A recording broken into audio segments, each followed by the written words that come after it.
Hello दोस्तों, मेरा नाम है एजाज और आज के इस वीडियो में हम जानेंगे कि आरटीजीएस क्या होता है और आरटीजीएस कैसे करें। तो ये सब जानने के लिए इस वीडियो को पूरा लास्ट तक जरूर देखिएगा। और अगर वीडियो आपको पसंद आता है तो हमारे चैनल को सब्सक्राइब करें और बाजू में लगे बेल आइकन को क्लिक करें ताकि नए वीडियो की अपडेट आप तक पहुंच सके। तो दोस्तों जान लेते हैं कि आरटीजीएस क्या होता है, लेकिन इससे पहले आप लोग मुझे कमेंट करके इतना ज़रूर बताइए, क्या आपने कभी पैसे ट्रांसफ़र करने के लिए आरटीजीएस का उपयोग किया है या नहीं? इतना मुझे कमेंट करके ज़रूर बताइएगा। दोस्तों अब जानते हैं आरटीजीएस के बारे में। तो आरटीजीएस का फुल फॉर्म होता है रियल टाइम ग्रॉस सेटलमेंट। ये एक इलेक्ट्रॉनिक पेमेंट सिस्टम है जो कि सेंट्रल बैंक द्वारा चलाया जाता है।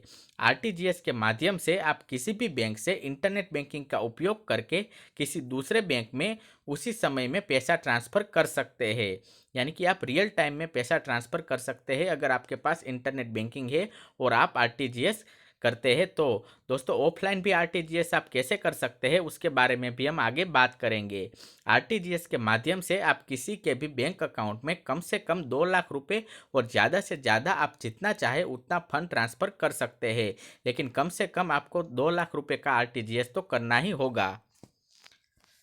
और अब हम जानते हैं कि आरटीजीएस और एनईएफटी में क्या फ़र्क होता है।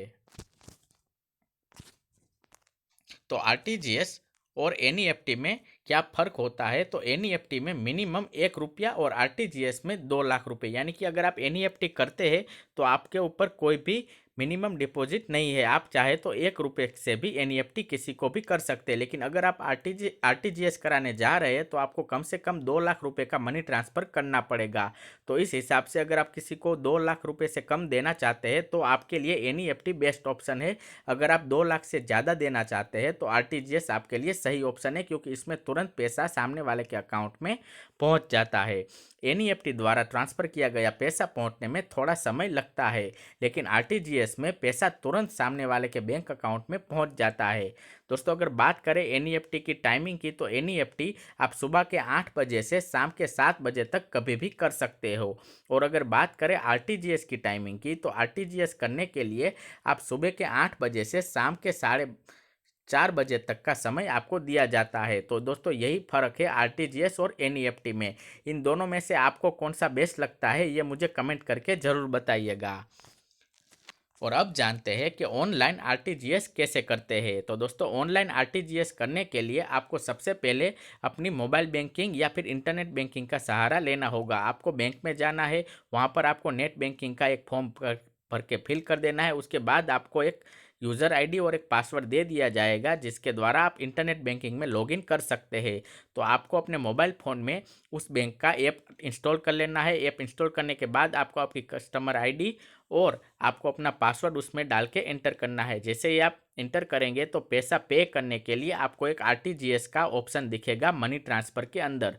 तो आपको मनी ट्रांसफ़र के अंदर जाना है, आरटीजीएस के ऊपर क्लिक करना है। उसके बाद आपको एक बिलर ऐड करना होगा, यानी कि जिसको भी आप पैसे भेजना चाहते हैं उसकी बैंक का नाम, उसकी बैंक का ब्रांच का नाम, उसका आईएफएससी कोड और सामने वाले का अकाउंट नंबर।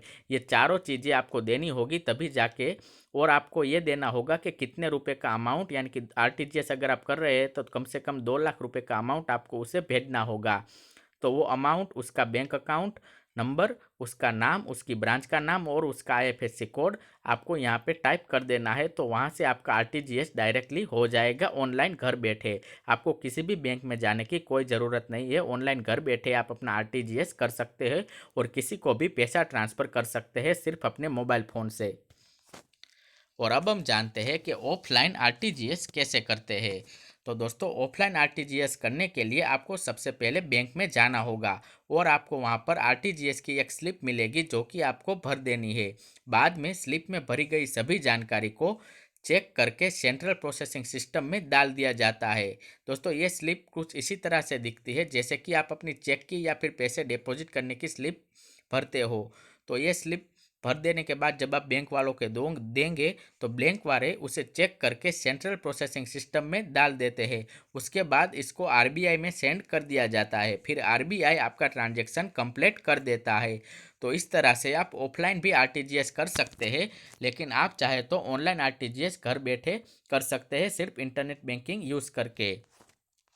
तो दोस्तों आज के इस वीडियो में इतना ही। आज के वीडियो में हमने जाना कि आरटीजीएस क्या होता है और आरटीजीएस कैसे करें।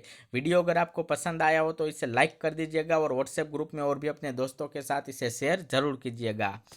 और ऐसे इन्फॉर्मेशनल वीडियो देखते रहने के लिए हमारे चैनल को सब्सक्राइब करें और बाजू में लगे बेल आइकन को क्लिक करें, ताकि जब भी कोई नया वीडियो मैं अपलोड करूं तो उसकी नोटिफिकेशन आप तक पहुंच सके।